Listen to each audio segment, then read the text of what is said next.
nesta noite não dar prosseguimento no que eu falei hoje pela manhã, mas abordar esse mesmo tema e trazer uma outra reflexão com um outro olhar, né, do livro de Lucas, capítulo 2. O que nós podemos ver aqui nesse momento, quando Jesus ainda com 12 anos, e depois nós vamos ver lá no Evangelho de São João, com ele agora já na sua vida adulta, a mesma coisa que ele fazia no início, na sua vida adulta ele continuava fazendo a mesma coisa. Ele permanecia no templo. E eu estava analisando esse comportamento. É muito comum você ouvir essa crítica. Vê se você não já ouviu essa crítica. Eu recebo vários convites de participar de competições, de participar de eventos esportivos, né? Ontem mesmo tinha iriam fazer um trecho ali de Xerém até a subida de Petrópolis, mas eu falei, não, eu sei que eu vou ficar muito cansado, estou recém-operado, e domingo eu vou estar com 2 pregações. Ontem nem treino eu pude fazer, fiquei o dia inteiro em casa, lendo, estudando, orando, né? Descansando para esse momento. Mas é muito comum quando você diz que não pode, porque você é um crente, você está na casa do Senhor, a pessoa diz, todo domingo você vai para a casa de Deus? Alguém já ouviu isso? Né? É igual aquela história que a pessoa diz assim, né? Quando eu geralmente pela manhã,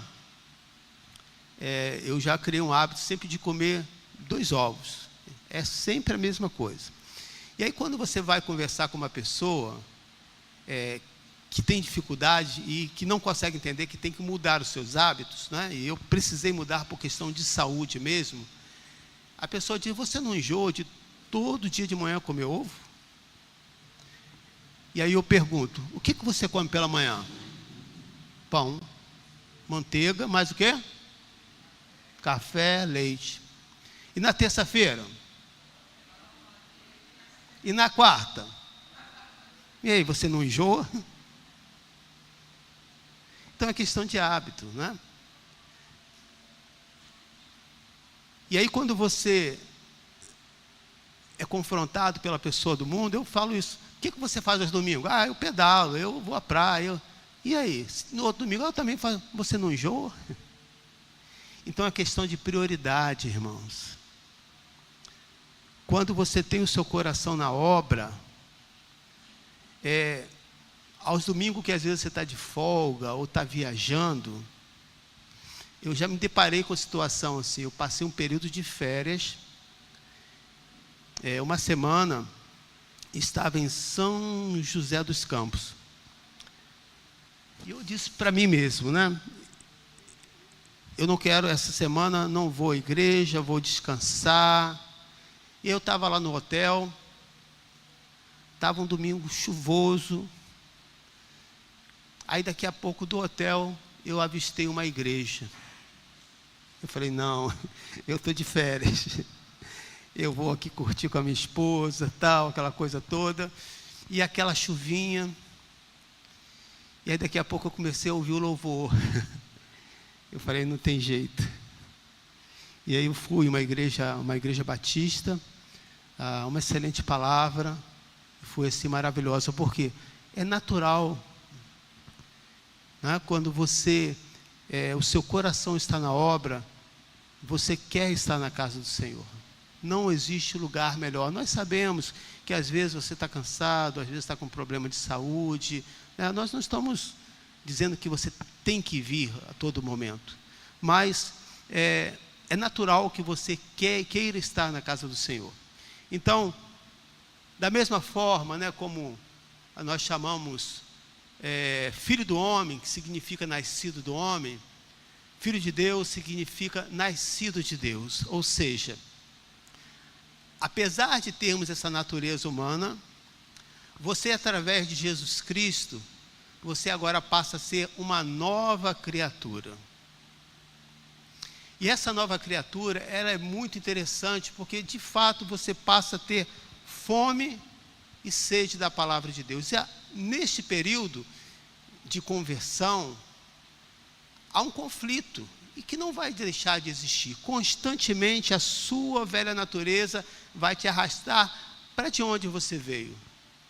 Mas você sendo alimentado pelo Espírito, estando em comunhão com a igreja, estando com esse propósito de estar na casa do Senhor, eu tenho certeza que as batalhas vão existir, as lutas virão, mas você vai conseguir se fortalecer no Senhor. Você crê nisso? Você pode dar uma glória a Deus? Aleluia! Jesus, querido, nunca é chamado de um filho de Deus, mas ele é o Filho de Deus, o Filho, no sentido único. E qual era a consciência que Jesus Cristo tinha dele? O que Jesus sabia de si mesmo?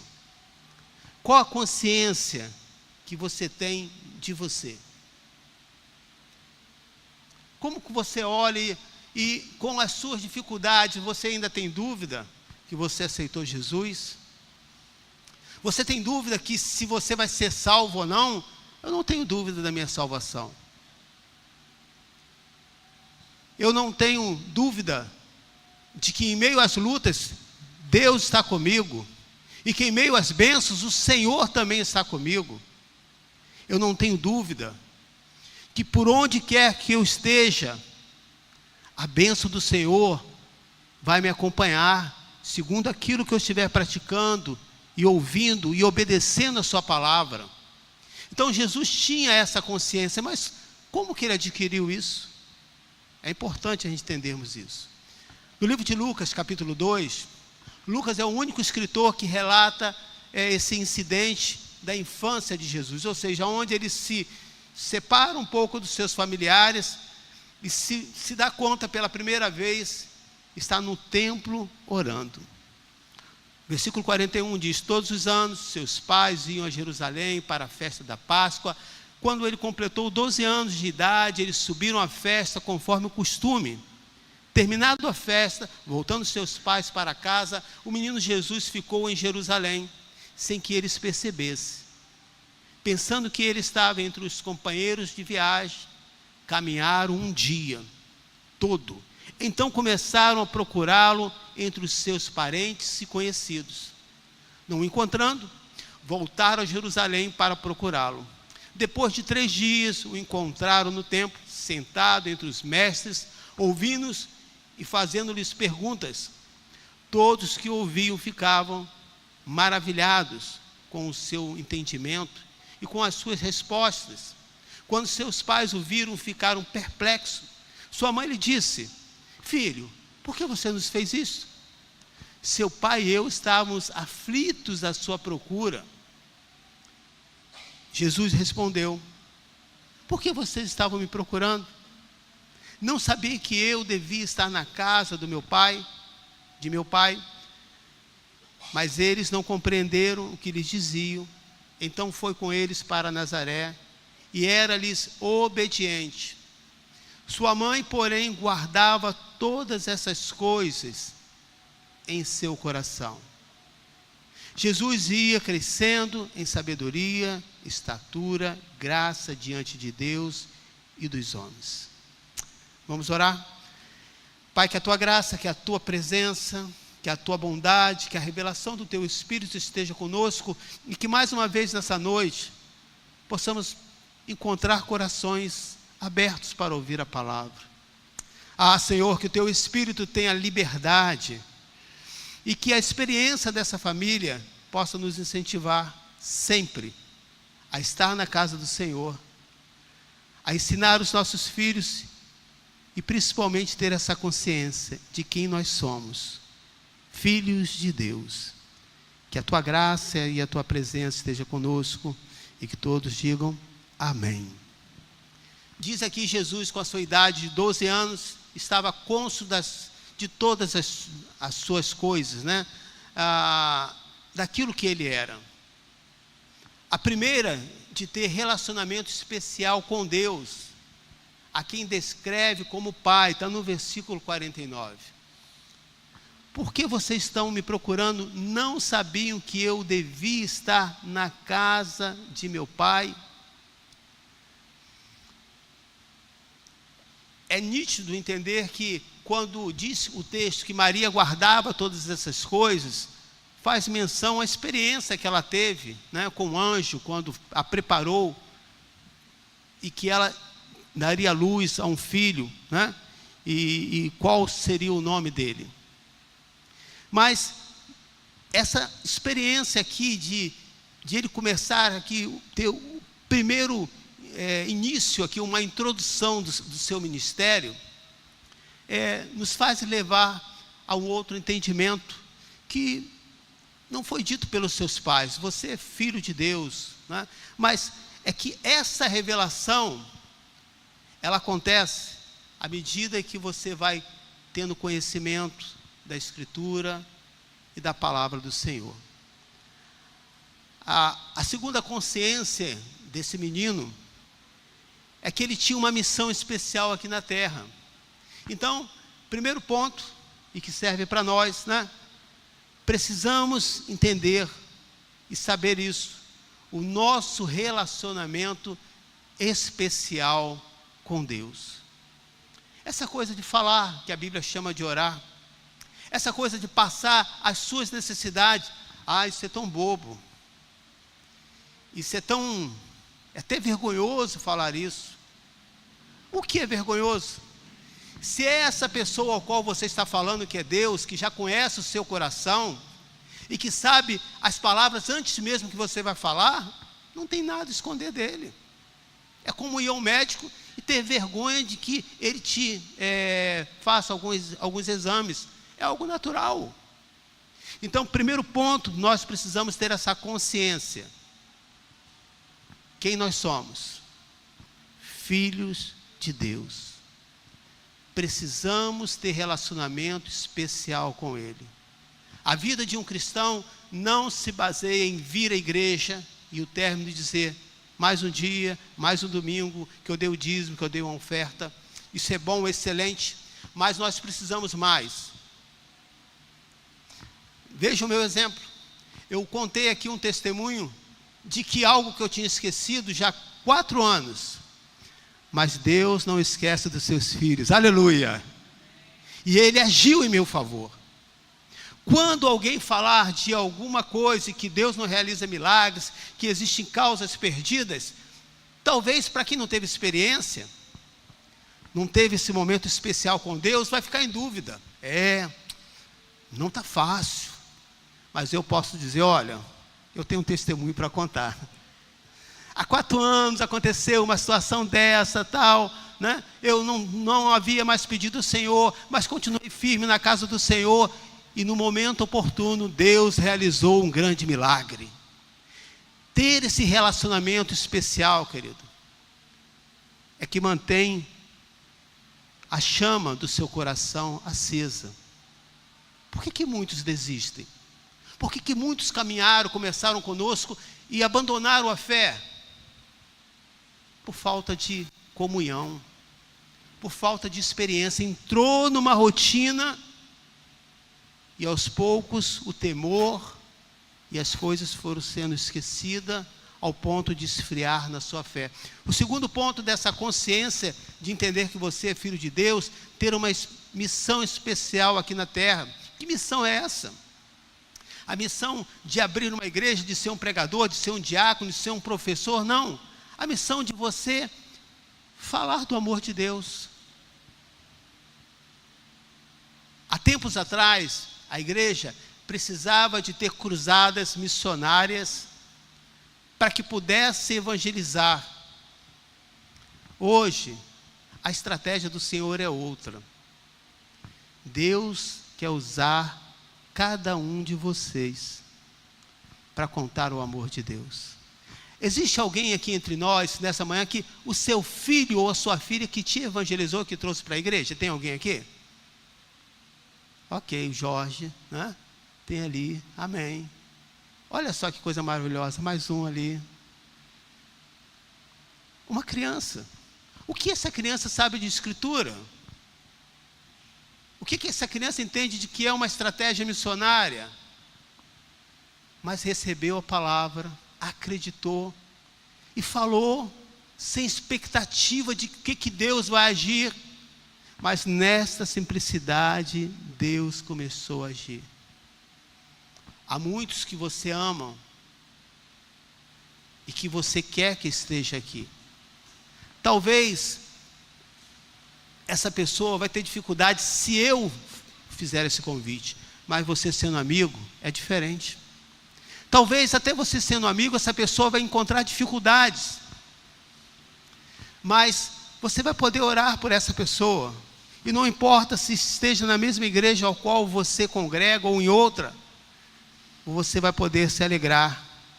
Eu tenho uma missão especial, essa é a palavra de Jesus: fazer a obra do meu Pai. Versículo 46 e versículo 47 vai dizer assim: depois de três dias, encontraram no templo sentado entre os mestres, ouvindo-os fazendo-lhes pergunta. Então ele não estava ali como alguém que estava sentado aprendendo com os mestres, ele estava na posição de um mestre. Todos que ouviam ficavam maravilhados com o seu entendimento e com as suas respostas. Quando nós observamos, querido, na nossa vida, na nossa caminhada, quando você não é leitor da palavra de Deus, não faz uma leitura diária, quando você quer falar algo, ou quer evangelizar, você não consegue, mas não tem nada a ver com timidez. Tem a ver que o seu coração está com pouquíssimas coisas de Deus ou totalmente vazio, então você não consegue.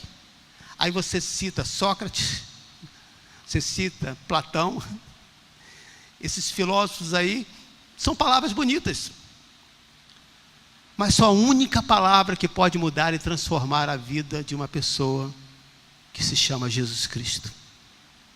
Na vida adulta, Jesus continuava no templo, fazendo a obra do Pai. Então, olha que coisa maravilhosa, quando você ensina uma criança, quando você caminha com ela, quando ela começa a ter essa vida com Deus, quando ela começa a perceber, né? Porque não adianta você, como pai, dizer: filho, vai para a igreja, mas tem dia que você não vai. E aí quando você vai cobrar, a pessoa diz: como é que você está me cobrando algo que você não faz? Então, qual é o maior ensinamento da vida de um pai? É a nossa atitude, é a nossa prática. Então, mesmo depois na sua vida adulta, a escolha de Jesus não foi uma imposição, ele continuava no templo, fazendo a obra do Pai. Quantos aqui há interesse nessa noite de querer fazer a obra do Pai? Tem alguém aqui? Amém? Você pode levantar a mão? Fazer a obra. Pastor, será que eu posso? Pode. A igreja tem preparado você, querido. Nós não vamos jogar você na cova dos leões. Os pastores estão aqui para te orientar, os líderes, todos os setores. Testemunha desse amor de Deus.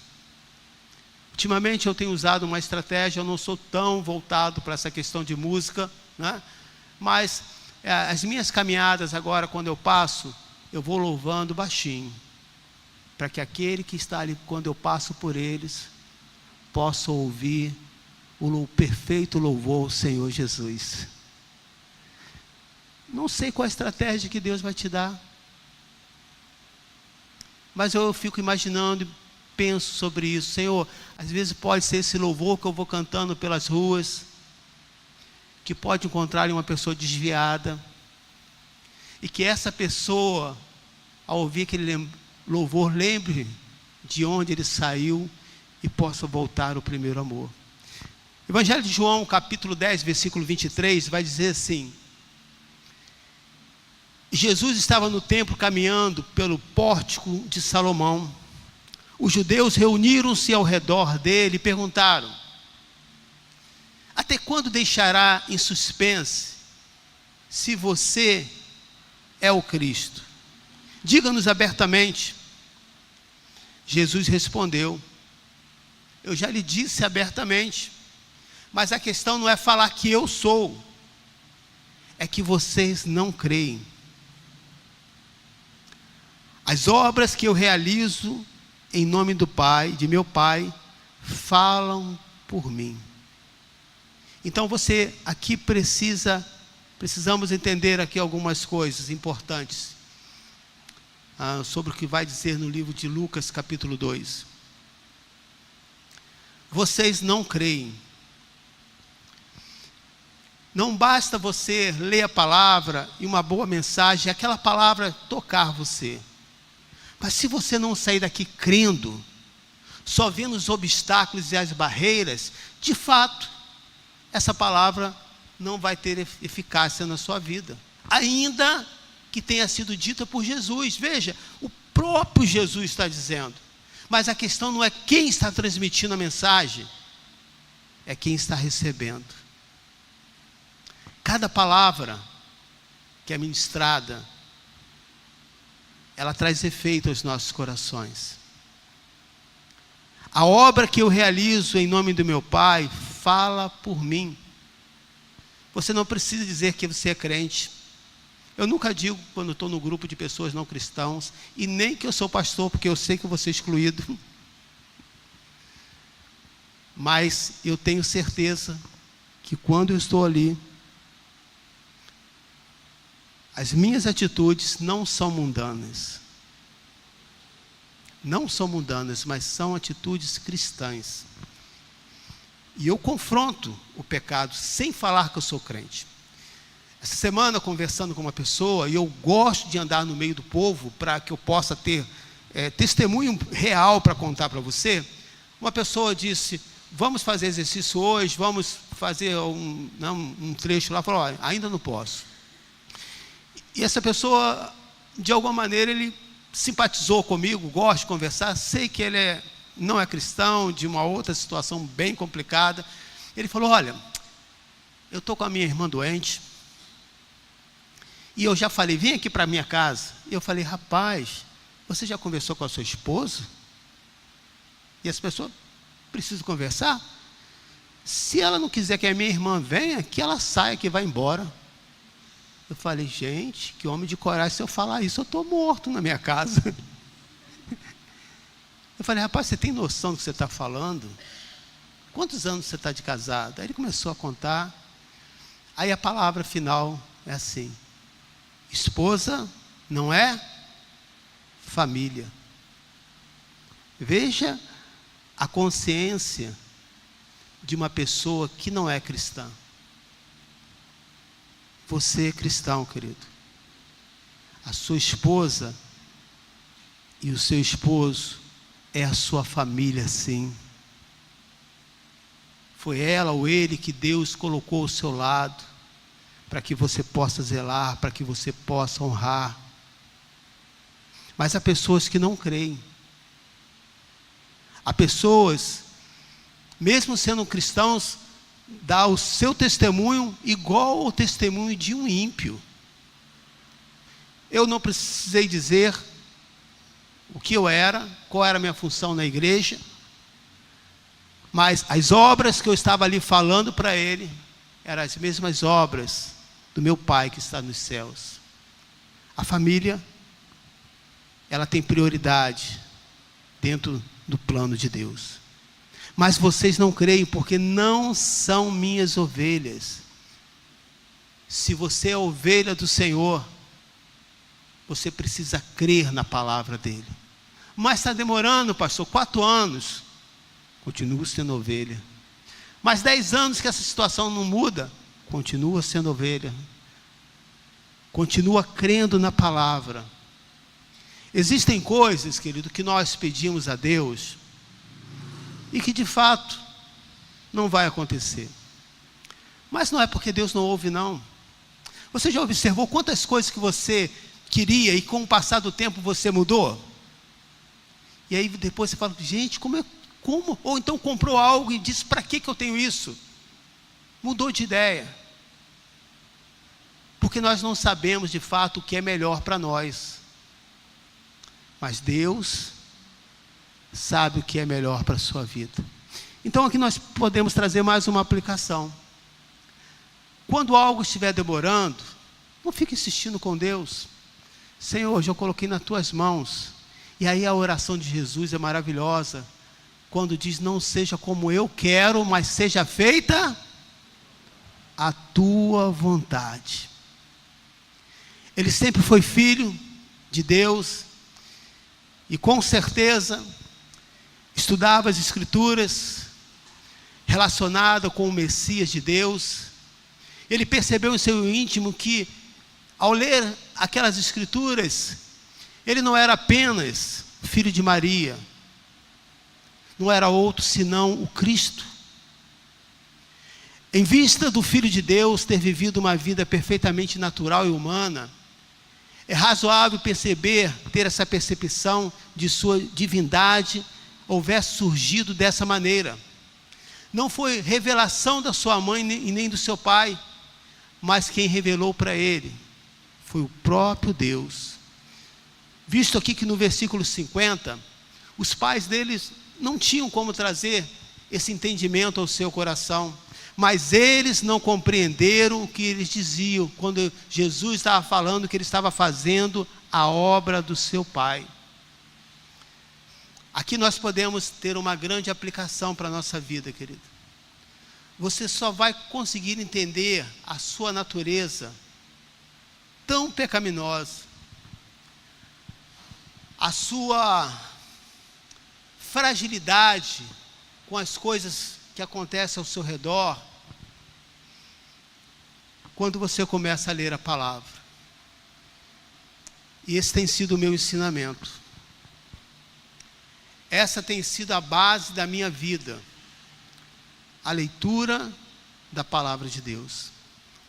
Todos os livros, todos os assuntos, tudo que eu procuro, sempre pensando na casa do meu Pai. A leitura da palavra, querido, e a comunhão com Deus, ela vai revelar para você quem você é. O conhecimento da palavra, a confissão do seu pecado, o arrependimento, vai fazer com que aconteça com você o que acontecia com Jesus. Aconteceu com Jesus, versículo 52.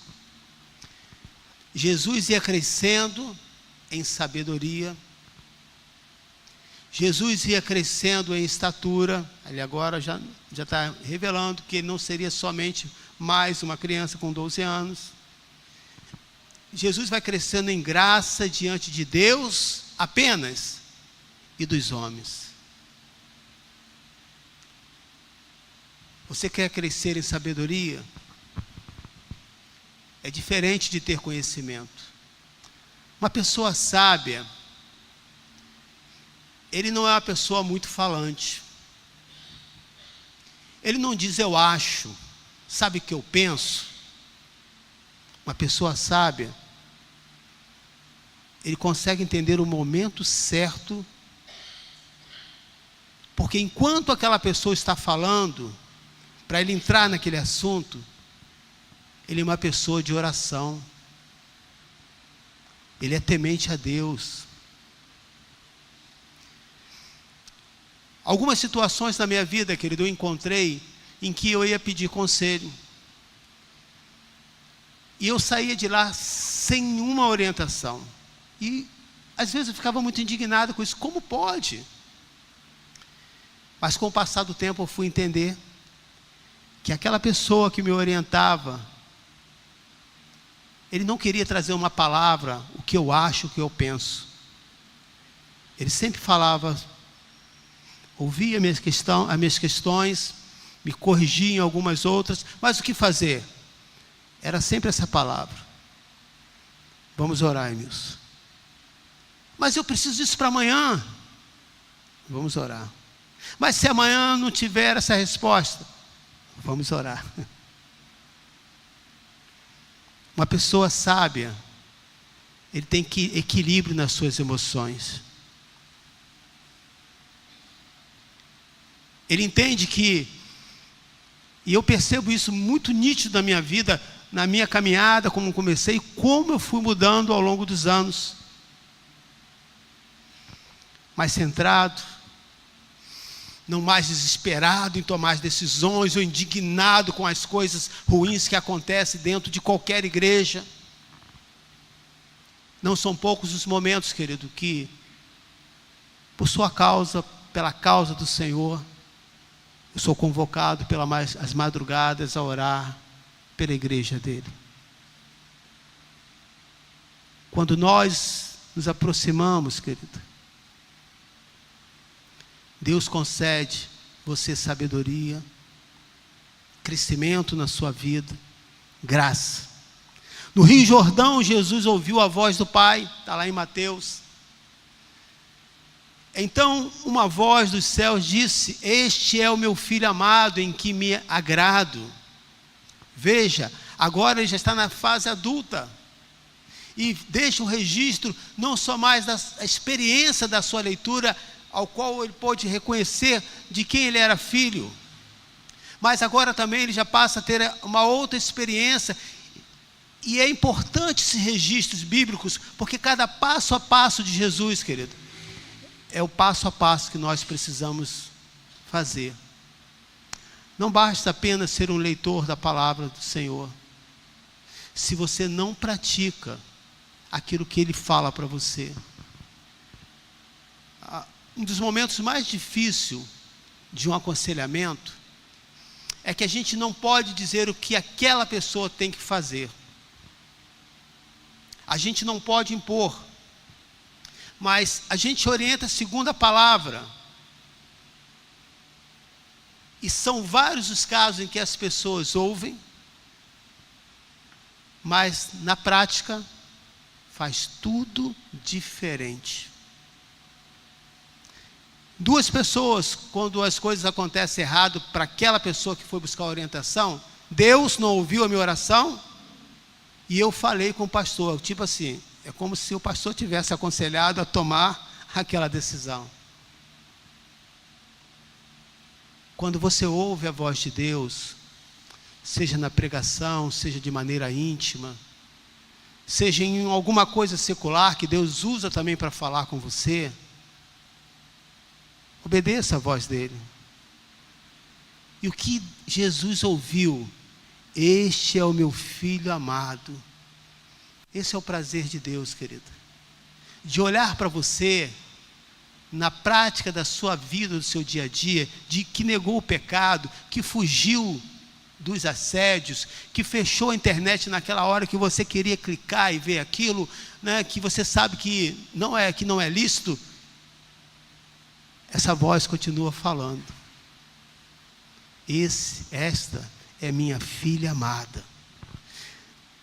Isso não ficou por aí.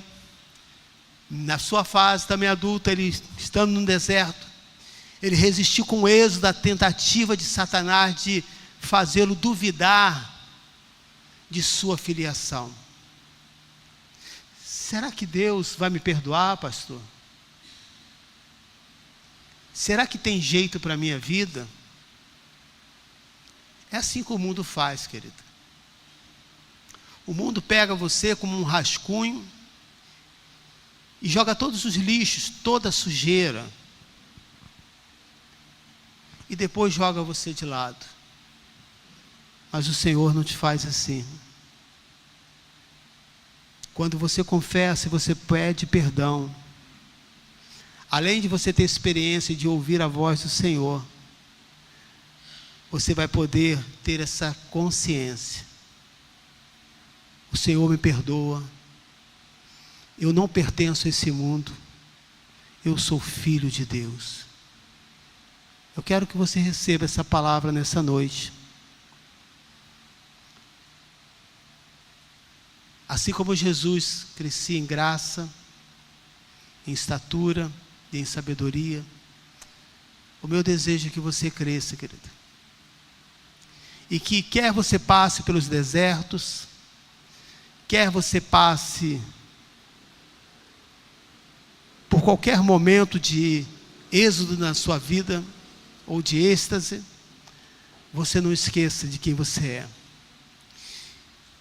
E mais tarde ele vai ter no seu ministério a vida de um homem que todos nós nos identificamos com ele. Que é a vida de qual apóstolo? Pedro. Olha, se tem uma pessoa que errou mais nessa equipe, foi Pedro. E não é interessante que é justamente esse homem que o Senhor chama e coloca ele como autoridade da sua igreja? Não são os erros que nos impedem de caminhar com o Senhor.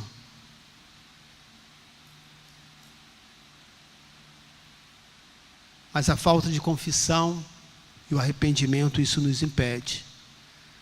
Porém, isso não faltou na vida de Pedro. Mais tarde, Pedro vai dizer: e vocês, perguntou Jesus, quem vocês dizem que eu sou? Lembra que a pergunta foi, né, mostrando quem Jesus era, a consciência que ele tinha. Veja que agora, não só ele tem essa consciência, mas os seus próprios discípulos. Simão Pedro respondeu: tu és o Cristo, o Filho do Deus vivo. Lógico que o texto aqui diz: feliz você, Simão Jonas, porque isso não lhe foi revelado por carne e sangue, mas por meu Pai que está nos céus. Olha que coisa maravilhosa. O Senhor não poderia revelar algo se Pedro ainda estivesse tão preso ao seu passado, à sua velha natureza. Então, se Deus usou a vida de Pedro, e assim como Jesus, Pedro também crescia em sabedoria, em graça, em estatura, que nesta noite Deus possa usar você com essa palavra, e você possa sair daqui dizendo: obrigado, Jesus, porque mais uma noite eu tenho uma oportunidade de mudar a página da minha vida, de aquilo que só você sabe, e que nunca foi revelado para ninguém.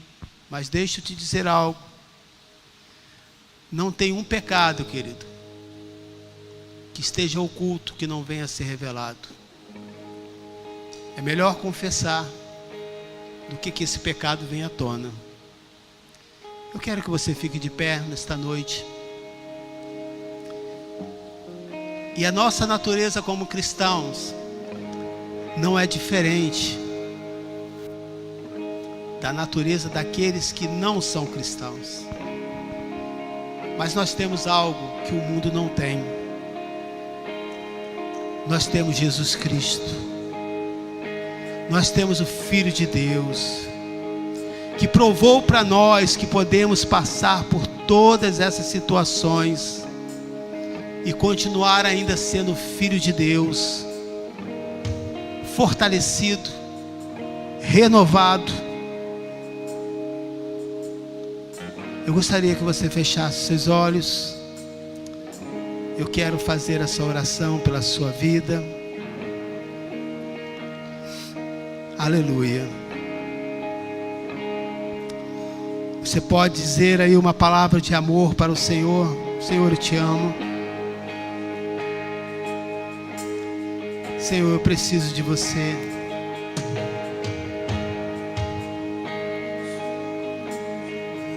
Qual é a sua dificuldade? Disse os judeus: até quando nos deixará em suspense, se você é o Cristo? O Senhor Jesus está aí ao seu lado, e Ele está dizendo abertamente: eu sou o único Filho do Deus vivo. Me coloquei em igualdade com você. Não foi um teatro entre eu e o Pai. Vamos fingir. Não, foi real. Isso está registrado, não na Bíblia apenas, mas em toda a história, e comprovado cientificamente que Jesus veio ao mundo, morreu e ressuscitou, e hoje habita no meio do seu povo. Aleluia!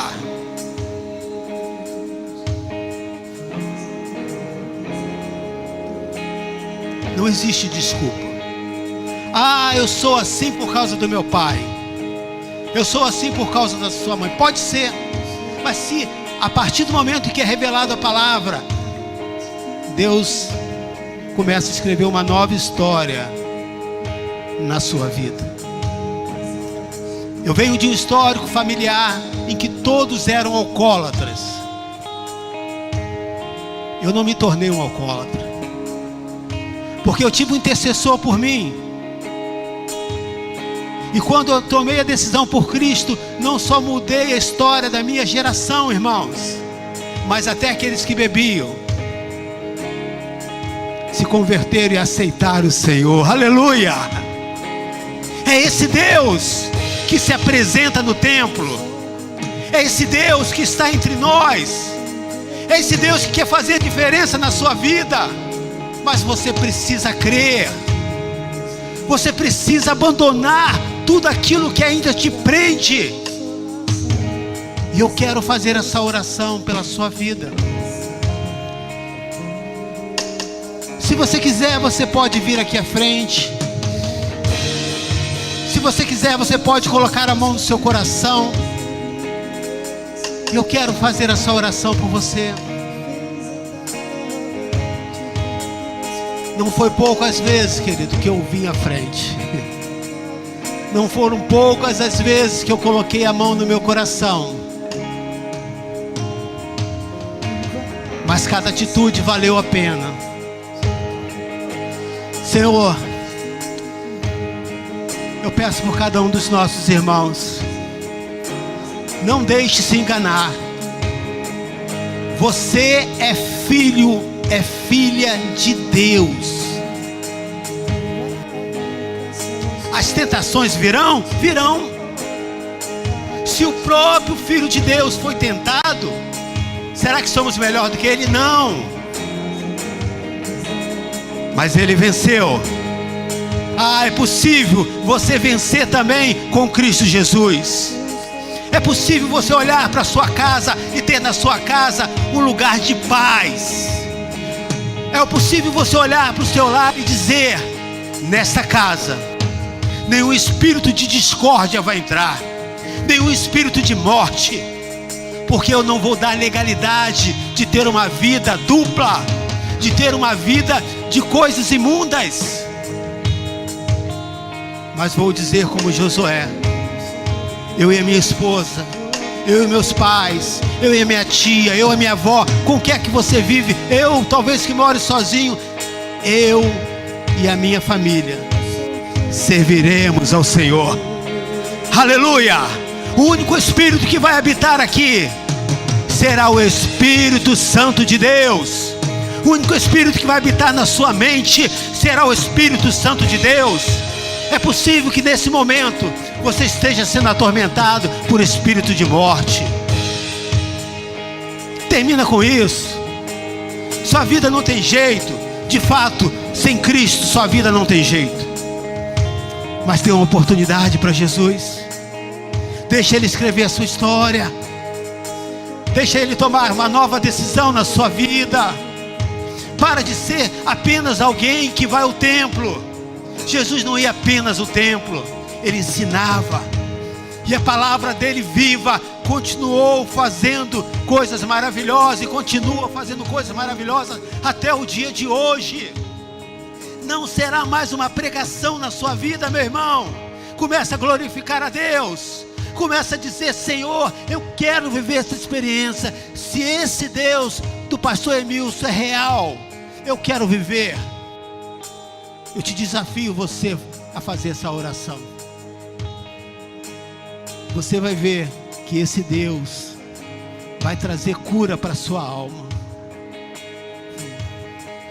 Quanto tempo, jovem, eu vivi com depressão, muita depressão. Ah, quantos sentimentos de suicídio já passou na minha cabeça, vários. A minha natureza não é diferente da sua, querido. Deus me tirou do vale da morte para o reino da luz. Aleluia! Deus me fez, tirou da escravidão e disse para mim: Emilson, você é meu filho amado. Receba essa palavra de Deus. Não é por aquilo que você tem. Não deixe o inimigo te enganar. Ah, você está triste porque eu não tenho nada. Ah, porque minha vida é difícil. Pode ser que hoje seja difícil, mas Deus mudou a minha vida. Uma vida de muita dificuldade financeira para uma vida de prosperidade. Uma vida de pessoa que era negativo. Tudo eu via pelo lado ruim. Deus transformou a minha mente, como Paulo disse: transformai-vos pela renovação da minha mente. Como aconteceu essa transformação? Lendo a palavra, estando em comunhão com a igreja, se envolvendo na casa do Senhor. Que assim possa ser nesta noite, que você possa receber esse sacudir de Deus, dizendo: meu filho, minha filha, acorda. Eu te criei não para você prosperar na sua vida financeira, não apenas para ter um doutorado, um mestrado. Isso são coisas seculares que vai passar. Mas eu te chamei para ser o meu filho, a minha filha amada, para se envolver na obra do Senhor. Alguém que ore, que jejue, que participe das visitas, que diga como Samuel: Senhor, eis-me aqui. É possível que você não esteja preparado, mas o Senhor está te chamando para que você possa ter essa preparação. Se você crê nessa oração e que Deus recebeu, dê um aplauso ao Senhor e que Deus abençoe a todos.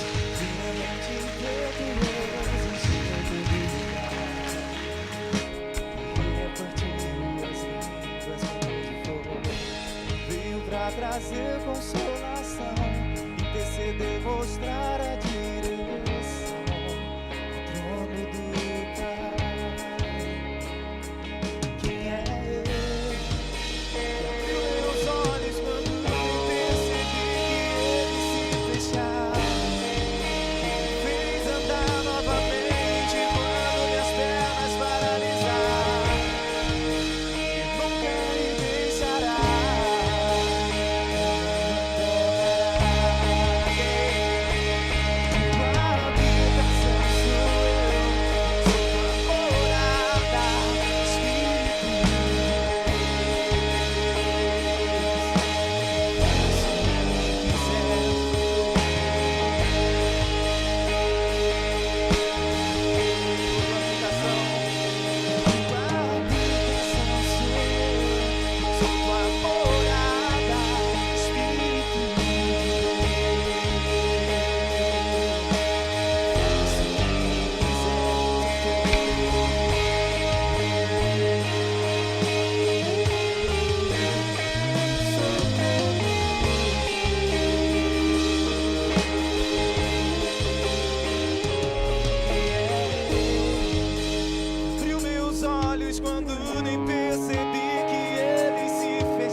em qualquer outro